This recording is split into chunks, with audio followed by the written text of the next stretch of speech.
বরগাঁও আকন্দবাড়ি পুরাতন স্মৃতি ঘিরে সৌন্দর্য জেগে উঠেছে। বহু গাছপালা হয়ে নানানভাবে জঙ্গলের পরিণত ছিল।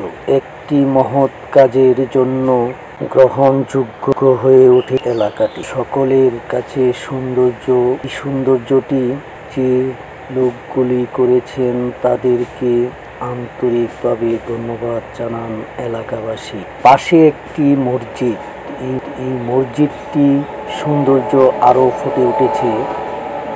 সকলকেই দেখার জন্য আমন্ত্রণ জানাচ্ছি। আমি হানিফ আকন্দ, জনতার নিঃশ্বাস প্রতিনিধি, ময়মনসিংহ ৩০ সাল। এখন আমরা চলে যাব আব্দুল সালাম তলবদার স্মরণীয় সড়কটি। সাবেক এমপি আব্দুল সালাম তলবদার স্মরণী এই সড়ক ঘিরে একটি চমৎকার মাদ্রাসা হয়েছে। মাদ্রাসার ছাত্র অনেক। সড়কটি ইটের সোলিং করে দেওয়ার জন্য চেয়ারম্যানকে স্মরণ করছেন এলাকাবাসী। এই হলো মসজিদ। মসজিদের দৃশ্যটি চমৎকার। সামনে অজুখানা আছে। এই অজুখানাটি যদি এক সাইডে নেওয়া হয় আরও সৌন্দর্য বাড়িগুলো এক সিরিয়ালভাবেই এখনো আছে। মাঝে কিছু গাছ ছিল, এই গাছগুলি প্রয়োজনীয় নয়, অপ্রয়োজনীয় গাছ, তাই এই গাছগুলি কাটার পর সৌন্দর্য ফুটে উঠেছে। মসজিদে আসা মুসল্লিয়ান সকলেই ধন্যবাদ জানান এই সৌন্দর্য কাজের জন্য এলাকাবাসী আকন্দ পরিবারকে।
Subscribe to our channel.